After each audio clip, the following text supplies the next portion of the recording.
And we are live. What is up, everybody, and welcome back to another episode of our Football Friday edition here on 305 Takes. Today, Angel and I are going to be talking about the Thursday night football game yesterday, which we got another stinker. Amazon, I'm sure, feels just absolutely great with the bang for buck that they've been getting out of this Thursday night football schedule so far.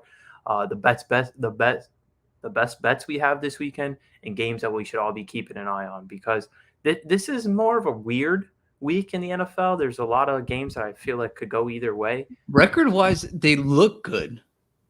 I mean, I think all the games are just going to look close from here on out, with everybody just kind of in the middle of the pack, like being able to still be in striking distance. So for a while here, I feel like we're going to get some games that are just on paper they'll look even, and then we'll have to see how the games go. But I think this will start it off, so we'll definitely be keeping an eye on a couple games this week, previewing them for you. So let's get it started here on a Football Friday. Angel, this is my first question that we should start off the podcast with. Just why is Thursday night football been so bad?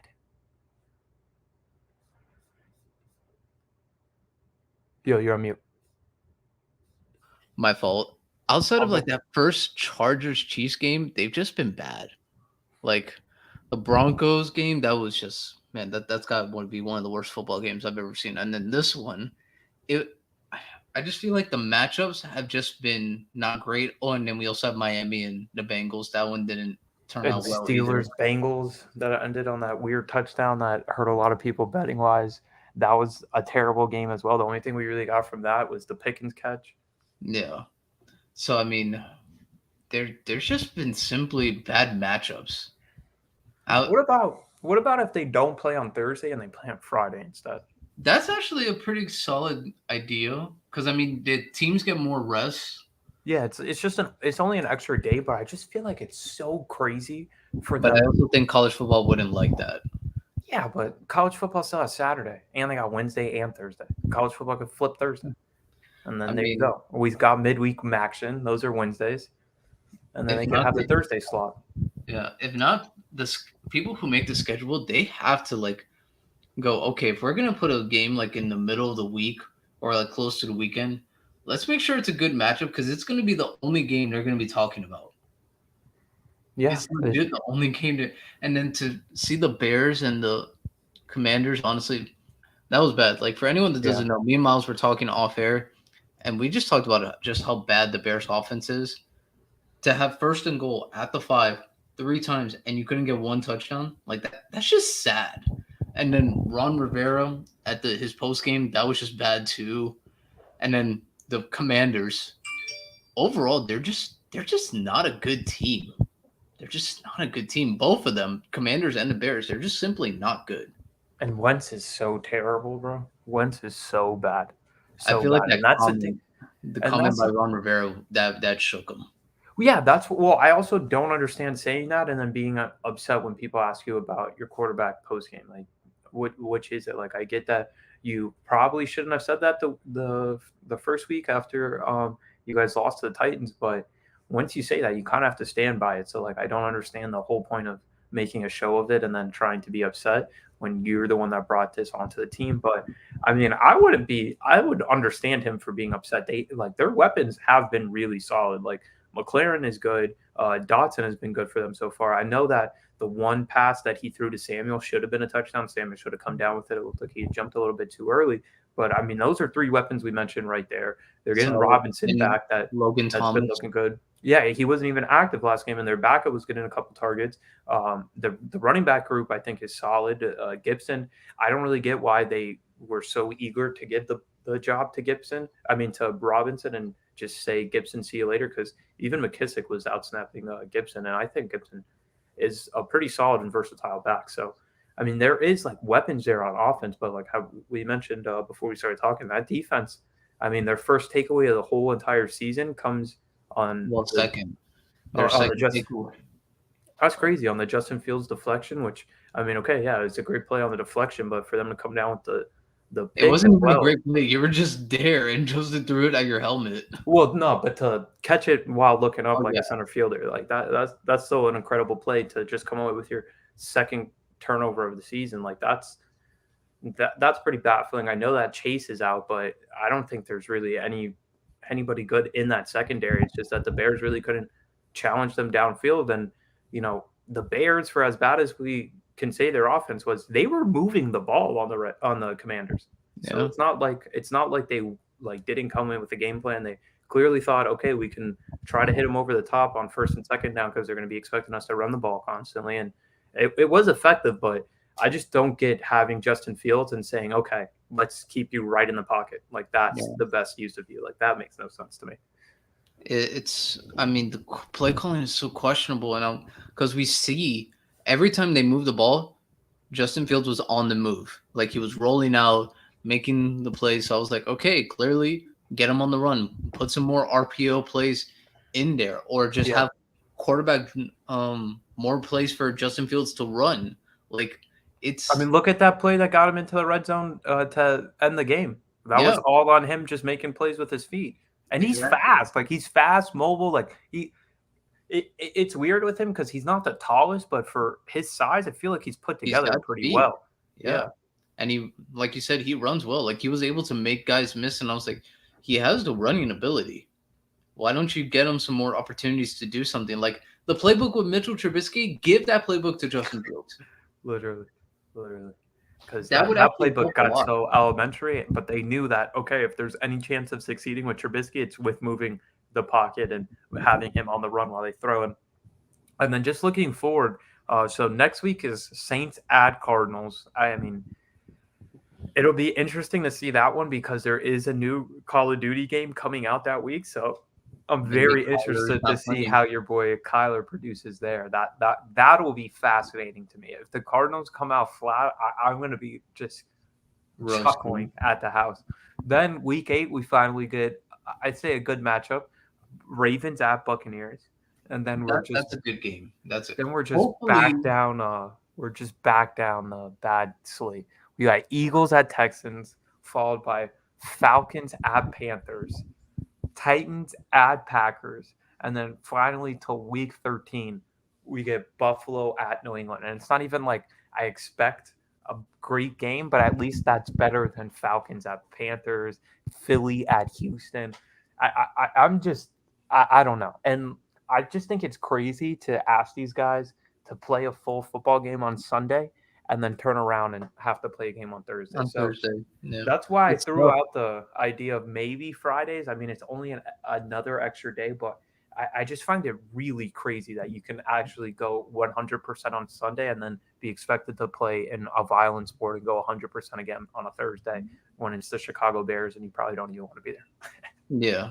Or even Saturday, because I know late in the season they do games on Saturday, and I was like, those are actually good. I feel like you can get some good Yeah, quality but that's football. actually college's day. Like then I Yeah, could that's see there college being, day. That's the only and problem. because at the most of your partners, Fox runs college games, CBS runs college games, ESPN runs college games, so that would be a little bit more challenging. But the Friday thing I think sounds It would pretty great. work. Friday night, you have And then professional football. you think back to the COVID year when we had games on random days. Remember that Ravens Steelers game on like a Wednesday? Yeah, like a Wednesday afternoon. And Robert Griffin was the starting quarterback. Oh my goodness. Oh, and What a time to look back at those COVID then games. Trace McSorley came in the Yeah, game. yeah, because Griffin got hurt, bro. What a time! What a time to look back on those COVID games. And that's not even the next year was the year we lost the entire quarterback room, and we had Kendall Hilton started at quarterback. So I mean, I guess it just depends on obviously the flow of the game. Like Dolphins Bengals was obviously a good game on paper and going into that week, and then kind of took a dramatic turn once Tua got injured, and then it was Teddy Bridgewater going up against Joey B. So it took away some of the sting in that one. But I mean, even the Chargers Chiefs game, That was good up until that pick six. up until the pick six, yeah, and then the Browns Steelers game that was terrible. Yeah, Matt Ryan versus Russell Wilson, that was terrible. awful, awful. Yeah, and they went. I want to say they went 15 drives in a row without a touchdown happening on Thursday Night Football, Yeah, like combined with last week and this week before we finally got one.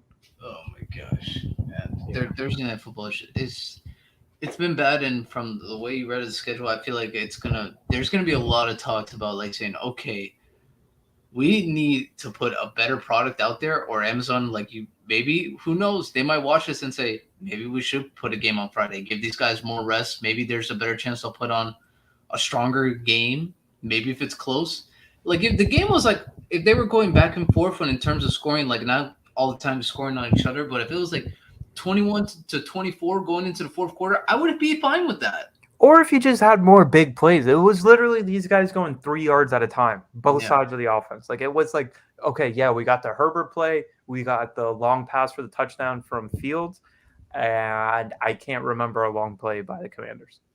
So yeah, you're telling me there was like maybe 2.5 explosive plays? Like yeah. that's crazy.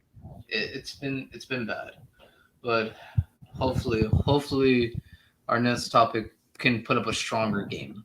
Hopefully. We'll see, because just like our Thursday night football discussion, we have another game that looked good on paper going into the season with the Minnesota Vikings traveling to Miami to face the Dolphins. The Miami Dolphins, this game has lost a little bit of its luster as the Dolphins went ahead and announced that even if Teddy Bridgewater is healthy and available to be active for the game, he will be the backup to Skylar Thompson. So Skylar will get his first career NFL start after coming in relief of the injured Teddy Bridgewater last week. And, I think this is an interesting game because, the Dolphins are struggling with injuries all Yeah. over the field, both defense, offensive line, quarterback. We've already mentioned they're going to be They've down to been their hit third hard by string. the injury bug. Yeah. And the Vikings are, it depends on what you think of them. I would say personally a surprising 4-1. They really tried to lose that London game against the Saints, and they had a weird result with the Bears where they had to get a last second fumble to really put that one on Yeah, ice. So they haven't been that great which as is which is I think about as fair a statement you can say about a Kirk Cousins led team. Sometimes they're going to have really good highs, and then the lows they're going to be really really low. yeah, they're just because we had such high expectations. You figured, all right, they have a new head coach, they have an offensive minded head coach who helped Cooper Cup get to the stats he did last year, and it's like, all right, you have Justin Jefferson, so and you have Adam Thielen, and you actually have some good weapons, and you have a much stronger running game with the Vikings than you did with the Rams. So it's like, all right, you can really draw up some plays. And then whenever the Vikings do, they just don't do it. They really don't do it. So I would like to see. I mean, I'm gonna pay close attention to this game just because fantasy purpose. I have two guys in this game. I have Dalvin Cook and Justin Jefferson, so I am hoping that they both have big games, or at least one of them has 3 touchdowns. If they do, I'm like, all right, cool. I like it. I needed it. like I want to get a win. I'm 3-2. I'm behind Myles and Alex in my division. They're both 4-1. I'm 3-2. Like I need a win. I need a and I need both of them to lose. But hopefully I could get a strong game from Dalvin Cook or Justin Jefferson. If not both. I mean, looking at the Dolphins injury report, I would not be too surprised if either one of those guys had a strong game. It looks like Xavier is on track to play this week after missing last week against the Jets. So hopefully that can at least help with Justin Jefferson, because I still expect Jefferson to get his numbers. And, Xavier's been pretty much banged up all season, and the depth behind him is not the best. I mean, I do like these guys individually, but when you're asking them to move up a role and become the number one corner on a team, then I think there's definitely going to be some pressing issues, especially against Justin Jefferson, arguably the best receiver we have in the league. And then just going further, Teron Armstead is questionable. Zach Sealer is questionable on the Yeah. defensive line. That Most is Neil Hunter questionable, and this Darius Smith are happy right now. and you got a third string quarterback who, I mean, he looked, I would say at Yeah. best average last week. There was a lot of plays where I thought, he could have thrown a turnover. He did not look like he had the strongest arm thrown outside the numbers. Especially that pick that he threw to Sauce. That was pretty much a duck fart that he threw out there. And if the Dolphins can get pressure on the Vikings, then I think there's a chance. We'll see what the offense can do as far as moving the ball. But Cousins, his passer rating with a clean packet is 96.8. His passer rating under pressure falls to 58.6. So I really think getting pressure and getting after him will be the key to the game for the Dolphins outside of shutting down Justin Jefferson. So before we continue, I actually want to read you some comments that we have. So this is from someone on YouTube, and he actually had several comments. I actually, this one take I agree with. I'd rather have Kirk Cousins than Derek Carr 10 times out of 10. I actually agree with that one. I like Kirk Cousins more than I like Derek Carr. I don't know. You think Cousins survives last year with the Raiders? That part, no. I just meant Do like you think Cousins leads them to the playoffs with? as a leader, I think Derek Carr is much better. He has all the intangibles that Kirk Cousins doesn't have, but tangibles, I actually like Kirk Cousins more. This one, this one is pretty funny, and I think it's also kind of messed up because I know how much you love the Dolphins, Myles. But he says Dolphins need to switch back to leather helmets. He goes, they were concussion proof. Or not checked, just like Tua.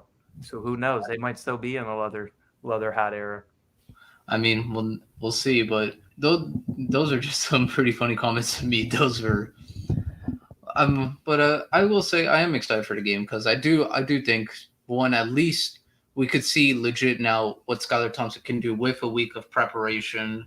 It's like, all right, now you know the offense, and they probably drawn up some plays because he is mobile. I do like the mobility he did show during the Jets game because there were some plays I was like, all right, Skylar Thompson can move. If you can maybe have a moving pocket for him, maybe he can make some plays and surprise some people. So it's definitely something I would like to see. Because Skylar Thompson, I feel like now with the preparation, he'll put on a better showing than what he did against the Jets. That's what I like to think. I mean, yeah, he does get the week to go in and know that he's going to be being prepared to be the starting quarterback. I saw a quote from McDaniels that said that there was 120 plays that they had available and ready to use that they had gone over in preparation for this week that Skylar will be able to use.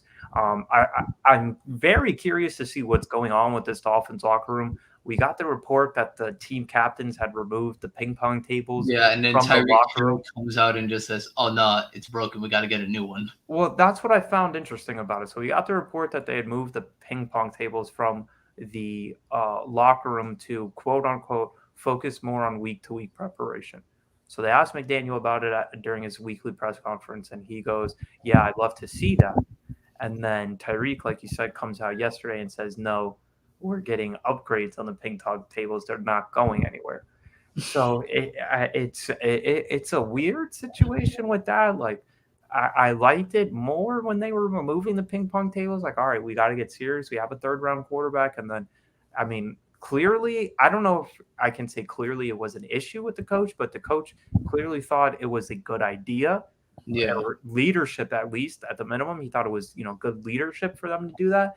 And then for Tyreek Hill to just come out and say, "Nah, that was no, this not is what what was it is. happening." It's not a good look. It's not a good look. And especially when you have the veteran receiver that you brought in and paid and compared versus the rookie coach, it's something to monitor, I would say, because I just found that very curious how it just went boom, boom, boom from one detail to the next to, all right, that's not what happened.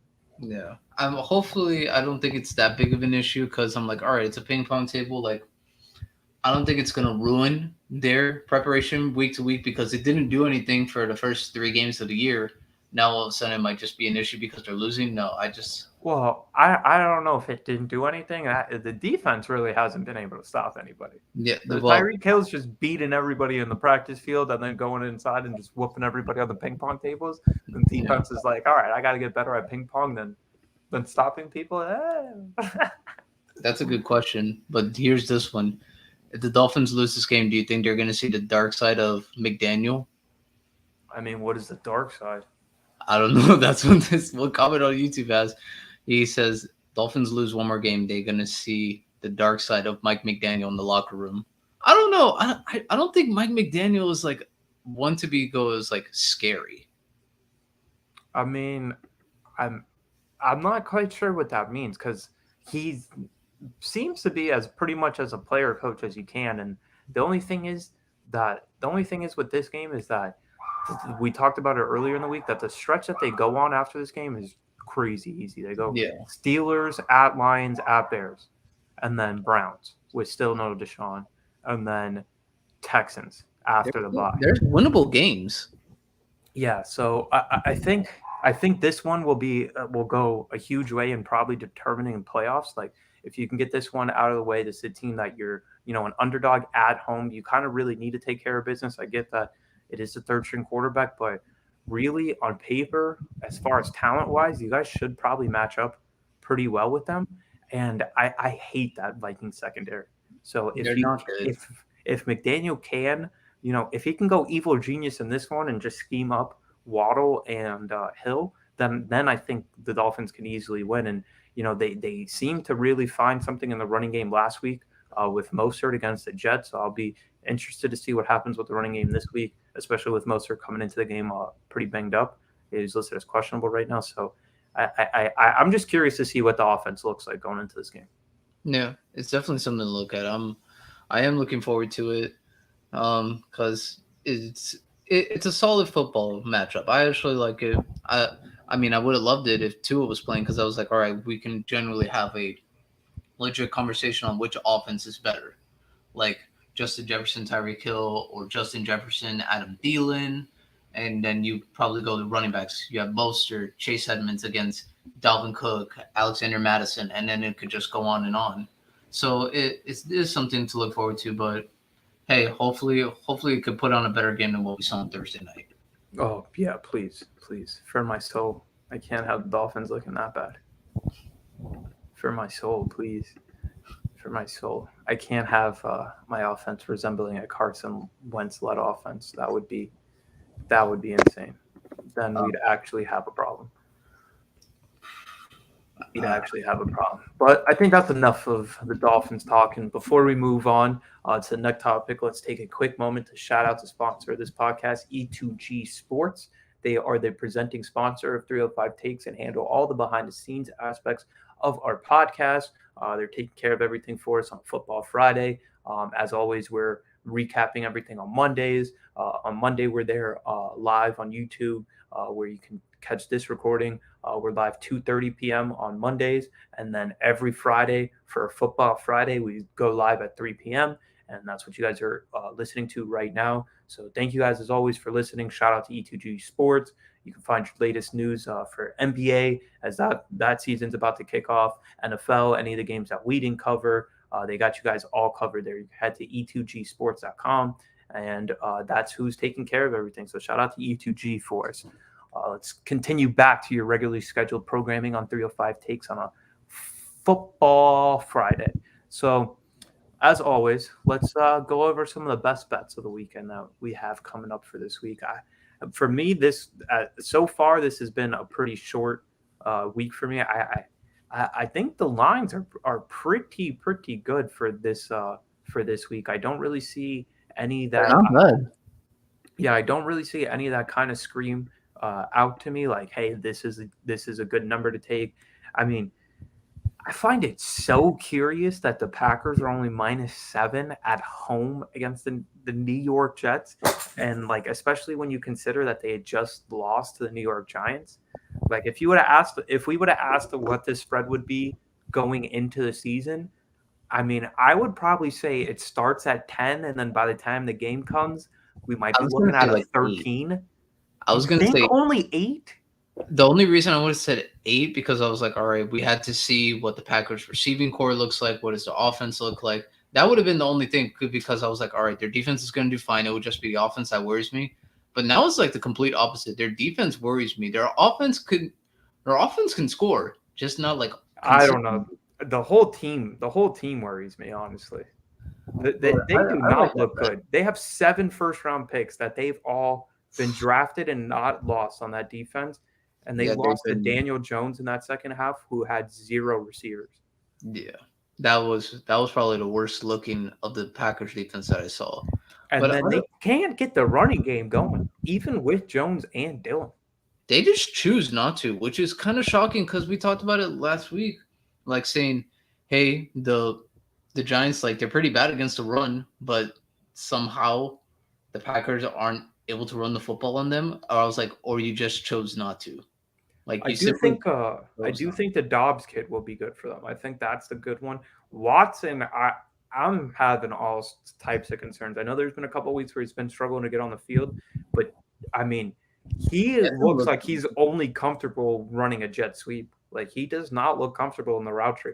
Dobbs looks good, and Dobbs looks like he is starting to develop a huge chemistry with Rodgers. So I just don't know where they go. Like, do they try to lean in more to the passing game? I mean, I would think that they don't, which I don't know how that flies with your back-to-back winning MVP quarterback who's had problems with the Yeah, franchise for years now. So I think that'll be a fascinating game to watch too. I mean, I I can't imagine the odds you would have gotten if you would have bet that the Packers lose to both New York teams in consecutive weeks. Like, but I think it's not out of the realm of possibility, honestly. it's not. It really isn't.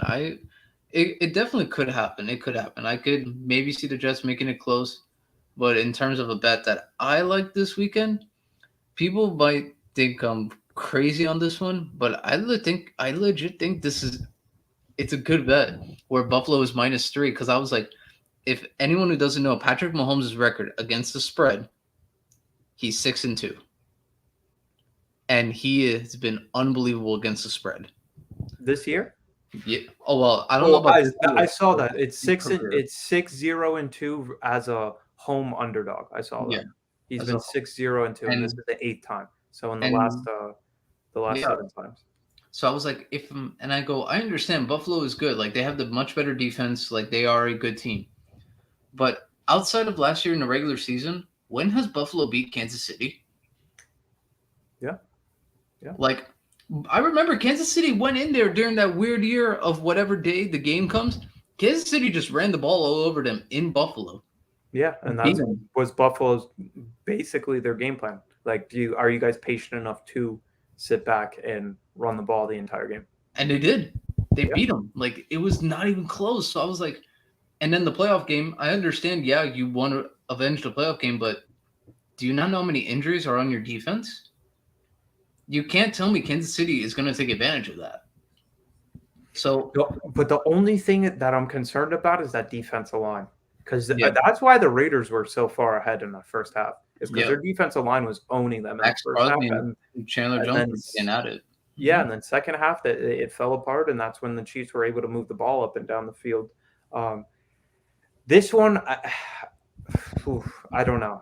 This one I'm scared of personally, just because I after that 13 seconds last year, I don't know how there's any difference between these two teams. I get that there are obviously injury injury plays a factor into this game, but I think Josh Allen desperately wants to beat Mahomes.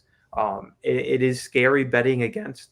I mean, anytime that you can get Mahomes as an underdog, I think You take it. that's Take yeah, it. that's good enough reason just to take it off of that. And then, I mean, the Bills injury report looks a little bit better than it has in the last couple weeks. I know that Hyde is still out. Jordan Phillips is questionable, but offensively, it looks like it's only going to be Crowder and Kumaro out, so they will get Davis and Stephon Diggs. And I mean, I'll be very interested to see how the Chiefs line up in the secondary because I mean Devontae they could not cover man to man, like they could not cover him man to man. They can. And if you have to send two to cover Diggs. to cover Diggs, then you're gonna leave Mhm. somebody on an island with Gabe Davis, and we saw him get off, and that's what he's known for is the speed and being able to take the top off. So I'll be very interested to see what they do in that secondary. Yeah, I mean, it's definitely something I want to see happen. I'm like, hey, because these are two evenly matched teams. Like, as much as we want to talk about how great Buffalo's offense is, we still can't count out the Chiefs' offense because the Chiefs' offense is just a whole nother level of its own. Because they come up with these insane plays where it's like, all right, how did that happen? And then you have Mahomes' magic where he'll scramble, he'll make the defensive lineman miss, he'll spin, make Devin White look silly, and then he just does a push pass and Clyde Edwards-Helaire is right there, and it's like, oh, it's a touchdown, and I was like, how, bro? And so I can't really count him out. I do feel like this could be a good game. Like you said, if you tell me Patrick Mahomes is the underdog, that's enough for me. I'm like, all right, I'm betting on.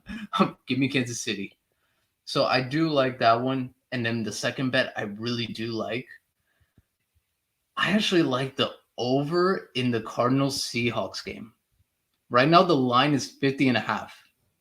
I mean, I just don't see who plays defense I in that don't. I game. don't see I don't see who plays defense in that game.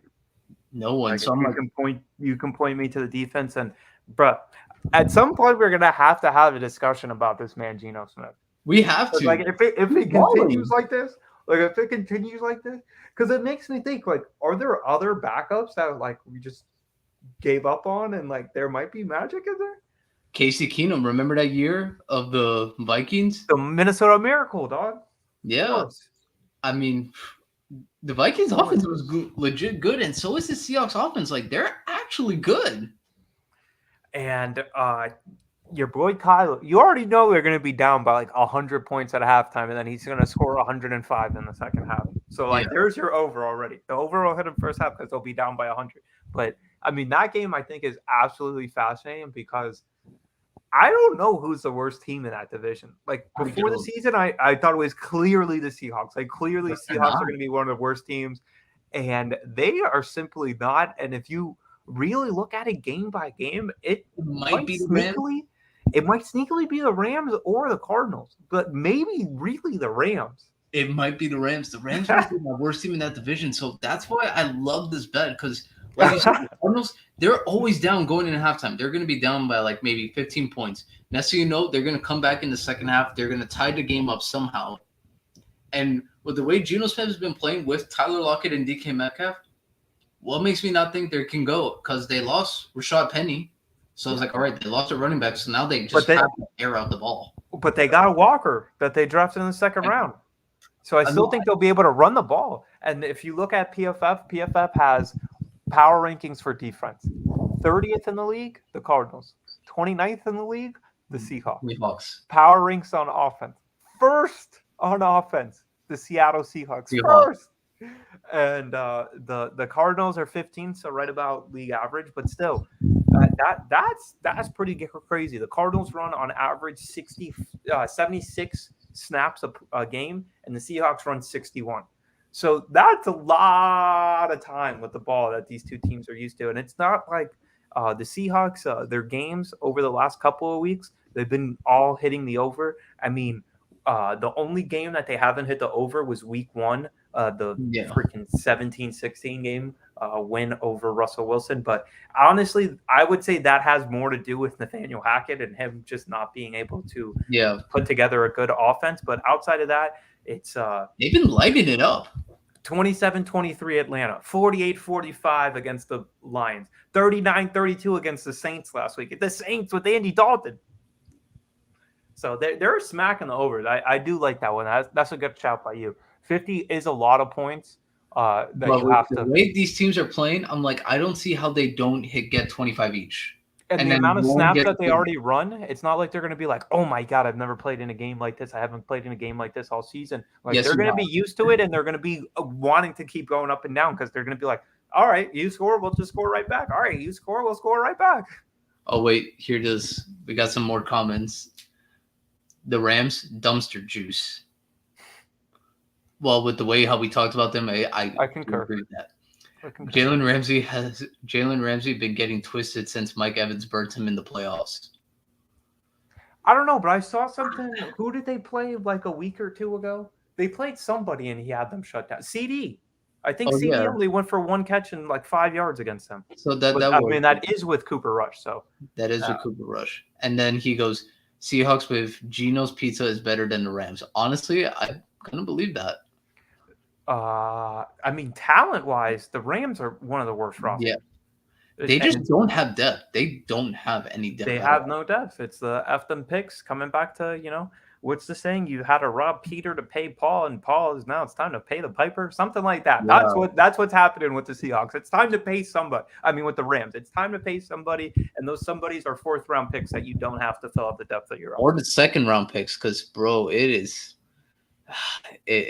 Oh, and then he responded to your CD comment. CD doesn't count. He's a created player.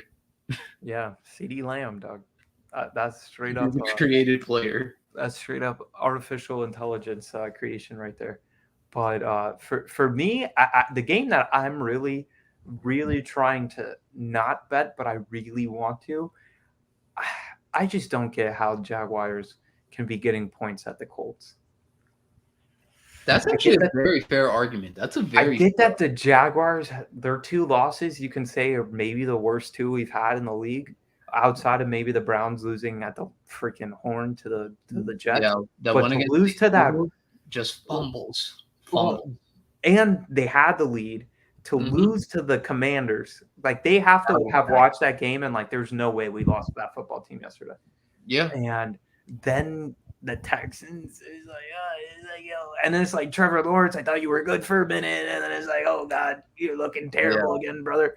So, but I mean, I hate this Colts team. I I don't like them. honestly like. I wish it was soccer so we could relegate them. Like I enjoy the Texans way more than the Colts.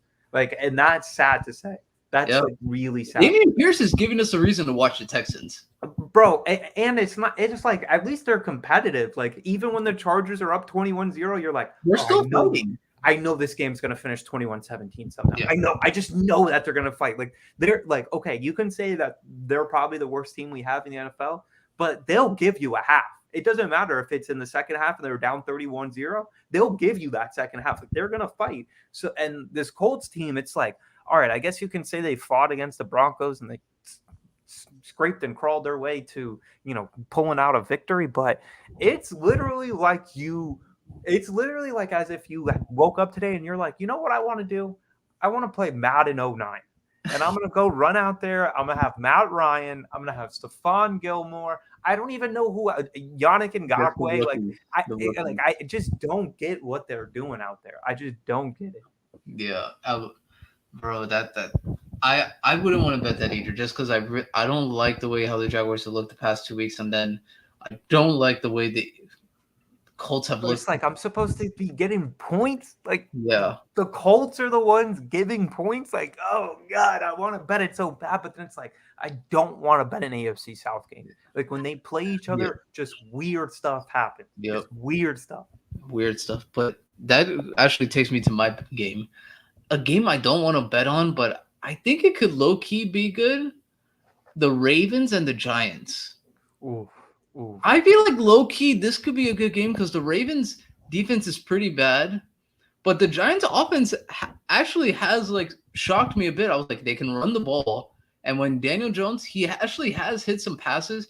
I mean, his receiving core is not the best, You want but to hear a hot take? you think the Giants win? I think the Giants win, bro. Oh, I don't know how. I just think they win, bro. I don't. bro, They're that 4-1. Ravens defense is bad. They're bad. They're bad. They collapse on each other. And it's like, all right, you have Marcus Peters and Marlon Humphrey, but I don't even think they're going to be a factor in the game. Like, who? Because it's going to be Saquon. Yeah, like it's literally going to be Saquon and Daniel Jones. Daniel Jones running around, not even passing the ball, bro. Like, this might be like a Navy game where you just get 62 rushing attempts and 4 pass attempts. Better, Georgia Tech. Yeah, literally. Like, I don't know how it happens. I mean, I don't even know how they're 4-1, if we're being honest with you. But yeah, I have to give them credit, like to Brian Dable, like with the roster you have to be 4-1. I understand some of your wins are against the Bears, bro. He should be coach of the year. Titans, but you beat the Packers. He should be coach of the year. At this point, he has to be the favorite. He's got zero receivers, bro. He's got a guy in his receiving room that's just stealing money from him. Like, he might as well just have his hand in the pocket of the coach right now. Because Kenny Golladay, bro, dude, let me know how you became so good at just stealing the bag. The Giants are a home team, but the Ravens are a 5.5-point favorite. And what happened last week? We had the Packers were an 8-point favorite. Okay, yeah. And what happened last week when we had a similar spread? We had the Philadelphia Eagles undefeated going to the Arizona Cardinals. Yep. 5-point spread. What did I say on this podcast? I was like, listen, the Cardinals, they always finish weird.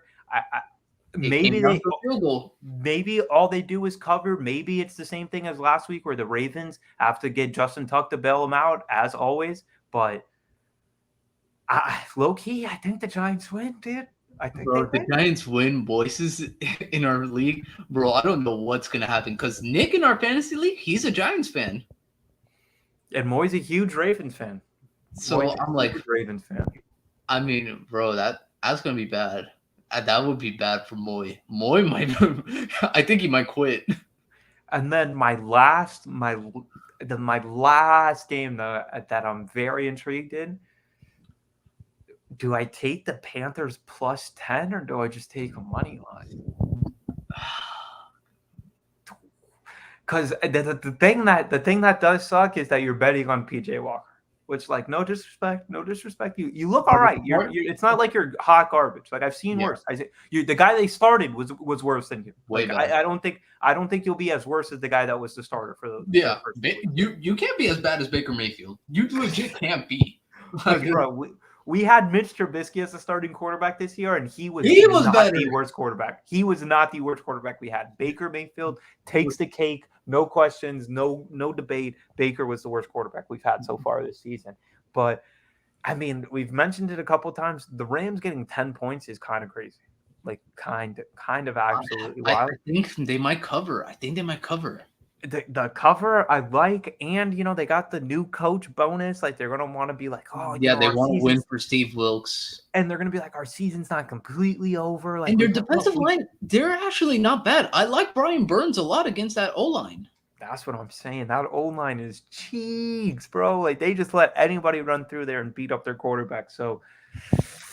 I mean, the only thing is you're still going up against Aaron Donald and Jalen Ramsey on that defense. So, I mean, you can basically kiss DJ Moore goodbye. Like, honestly, DJ Moore should just switch locker rooms for this game. But if you can, just let McCaffrey go for 235 all-purpose yards. All right, then let's do it. McCaffrey, I'll take the plus 10. Shut him down. Yeah, that might be the game plan. I don't like that bet either. I mean, I'll watch the game just because I'm like, man, the Rams, like, you guys were Super Bowl champs. I expect you to at least, be competitive and, maybe at least be 3-2 this year so far at this point. We low-key have to watch the game because they did that thing where they only give us 3 freaking 4 o'clock games again. Or is there? Yeah, there's only 3 because the 49ers are playing at Atlanta, so that game's at 1. Yeah. And then we got to wait until the night game with Dallas and Philly, which that one's going to be good. But before we talk about games to watch, I do want to give everyone a little bit of fantasy football update because me and Myles were talking before this. Bro, the fantasy football group chat, sometimes, man, like it's cruel. It is cruel. Yeah, definitely not for the faint of heart to be in a fantasy group chat. What's been wild is in my other league with my boys is that they developed a punishment for the team that scores the least amount of points in that given week. So you want to hear what this punishment is? Oh gosh, all right, go ahead. If you score the least amount of points in our league, you have until Tuesday at 12 o'clock to send a video of you chugging a beer with a raw egg in it. Not even chugging a beer, shotgunning a beer with a raw egg in it. Shout out my boy Amadeo because he sent his last week for having he sent his yesterday because he had some travel issues, whatever. We'll cut him some slack on the delay with the video, but he sent 2 videos. The first one, he goes to crack the egg and it like doesn't make it into the can. So he's just got yolk all over his kitchen countertop.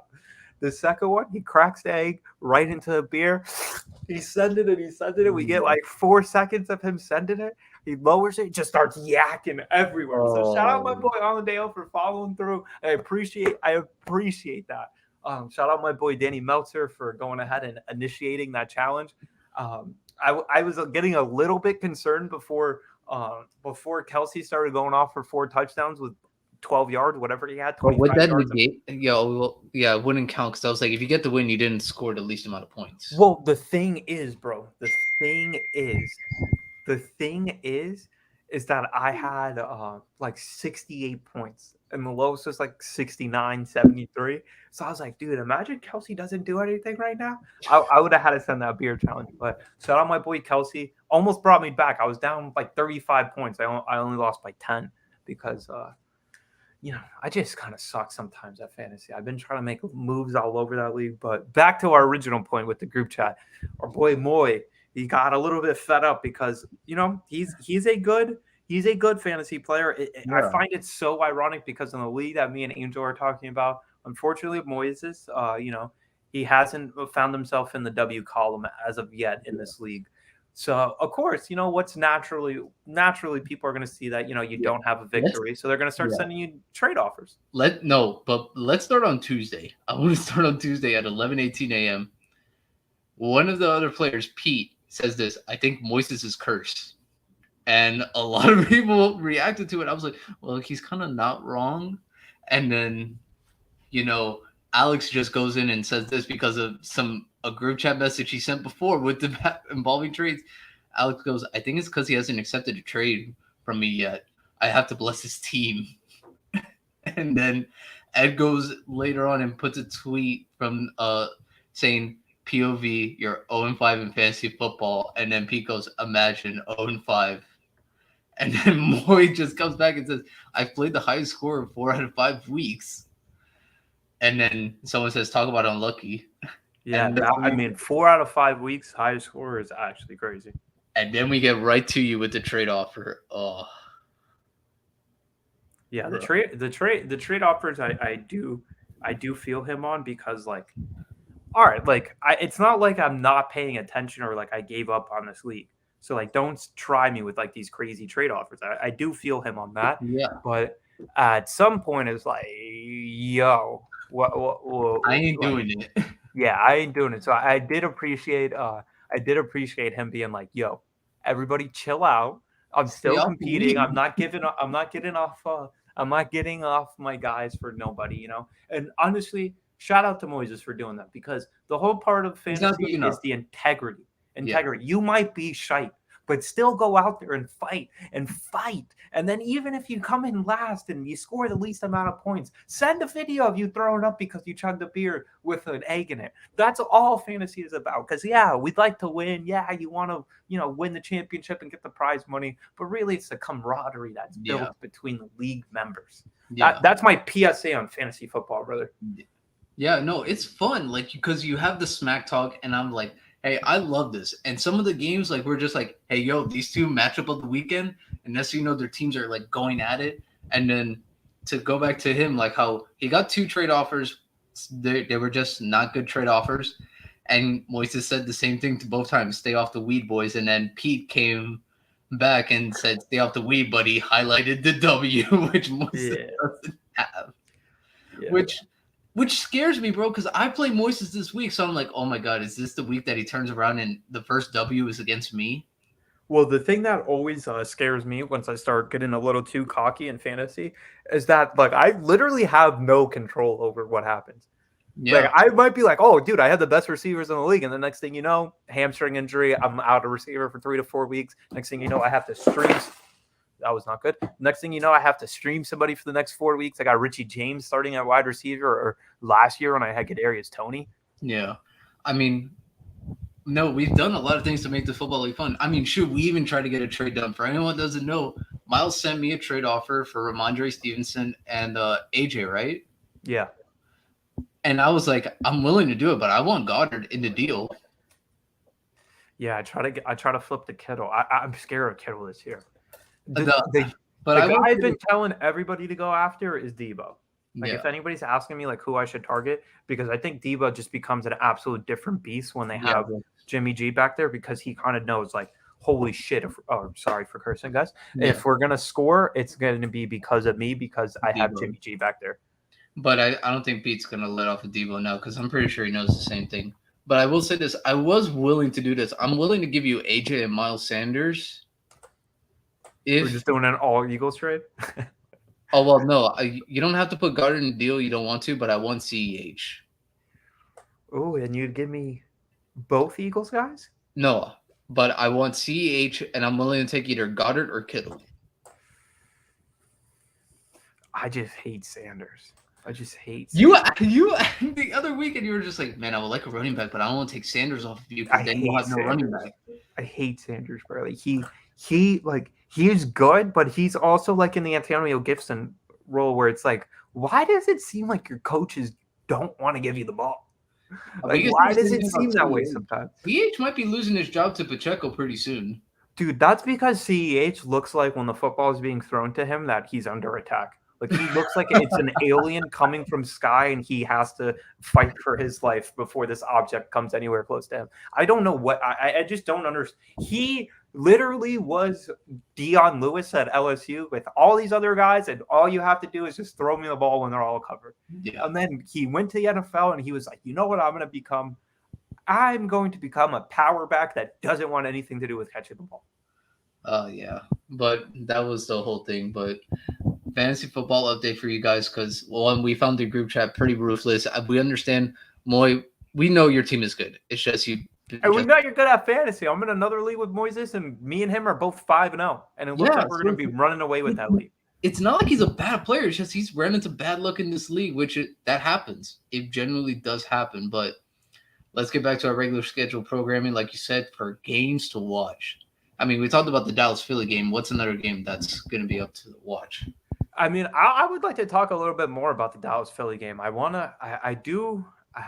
curious to see what happens in that one. I mean, is Cooper Rush on the verge of giving Dak the team back with them in first place, or is this low-key Cooper Rush's team? I don't know. I mean, to me, Dallas can at least keep their mojo with Dak. I don't see why you don't put him back, because Cooper Rush you have to. Had 100 yards passing last week. Yeah, with Dak that doesn't happen. That's the thing. I think if Cooper would have, even if he would have gotten like closer to just 200, like nothing even crazy, even if he got like 210. I think then it's more of a conversation, especially this week. I really think it's a conversation about will Cooper Rush continue being a starter. But once you win a game with 100 yards passing and it's clear you're not even close to maybe even top 5 reasons we won the game, then you have to go back to Dak. But I mean, low key, the Eagles and the Cowboys, I mean, as it stands right now, are those the best 2 teams we have in the NFC right now? At this point, we have to say so, because Dallas's defense, they look good. The Eagles defense, they look good. Their whole team looks good. The Cowboys offense, they've looked solid, and then the Eagles offense, they're good, but it's like you said weeks before. Once it hits the second half, they just don't score. Yeah, they've been blessed to be able to get ahead on teams. The only team that they didn't get ahead of, they still came back on, was that Jacksonville game. So and you look around that rest of the NFC, the Vikings are 4-1, and we did a whole segment on I can't really believe that they're 4-1. Yeah. Like it's kind of hard to imagine. The Giants are 4-1, and I'm not going to say they're one of the best teams we have in the NFC. And then you look at the favorites that we had before the league. All we've done this podcast is just rank the Rams. We talked about how the Packers just lost to the Giants, who we don't even consider a contender. And the Bucks, for as talented as they are, like the Bucks. Yeah, they've had a super weird season. I don't really know if Brady can overcome all of this at 45. I mean, the offensive line injuries / retirements going into the season, the wide receiver injuries. Yeah, I want to see them maybe in November when they're back to closer to full health, but still, like, we have to see them get to that point, So, like, okay, I'll hold off judgment until November, but like, what am I expecting to change in November? And Yeah, no, you're absolutely right on that one. You are absolutely right. But I want to transition out to a game I'm kind of curious to watch, because I want to see who's the starting quarterback, the Bengals and the Saints, because I picked up Taysom Hill on fantasy.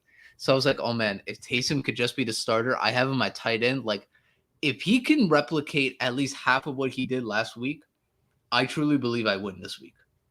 And I honestly think that's another game that might be an upset. The Bengals are the favorite going in, and they're going to New Orleans. New Orleans has been weird. I thought their defense would be better, but as we had mentioned, just okay. And it's not like they've been getting the pass rush, and I thought that's really where they would be solid. So I think this one is also interesting, because for as good as the Bengals offense was, and that's the reason that they went on the whole run last year, it has not been the same explosive wise this year at all. They're getting the Kansas City Chiefs treatment. Cover 2, like, beat us with the short throws.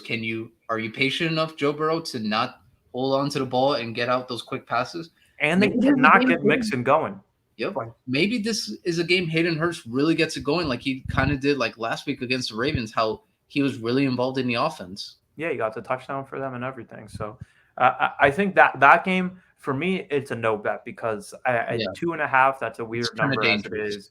Yeah, it's a weird number. You obviously I mean, I don't know if it's obvious, but probably large majority of NFL fans, if you ask, they think the Bengals win that game. So it looks like a little bit like a trap for me. And it's like, I'm really not going to bet on Andy Dalton / Taysom Hill combination at quarterback. So that one, I do like want to watch to see how it progresses.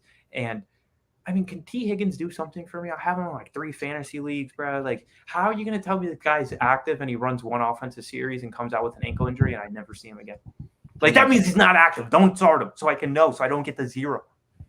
That's a very good question. Very good Zach question. Taylor. Oh, you're getting close to getting the Cliff Kingsbury treatment there, brother. Man, that's one thing. But guys, we had a lot of fun on this show. We're looking forward to coming back on Monday at 2:30 p.m. We're going to talk about the Dolphins game. We're going to talk about the booms and the bust of this past weekend in fantasy football. We're even going to give you an update because we're still in E2G league. We like our lineup. We're still grinding it out. We're still grinding it out. We're still grinding. And there was probably a trade last week we should have took. We just didn't take it because we were like, no, what are we going to do? And next thing you know, I was like, Myles, we should have took the trade. But hey, it is what it is. We'll see you guys on Monday. We're going to give you all the updates from us in our fantasy league and E2G league, and any takes we might have just on the NFL. So until we'll see you guys on Monday.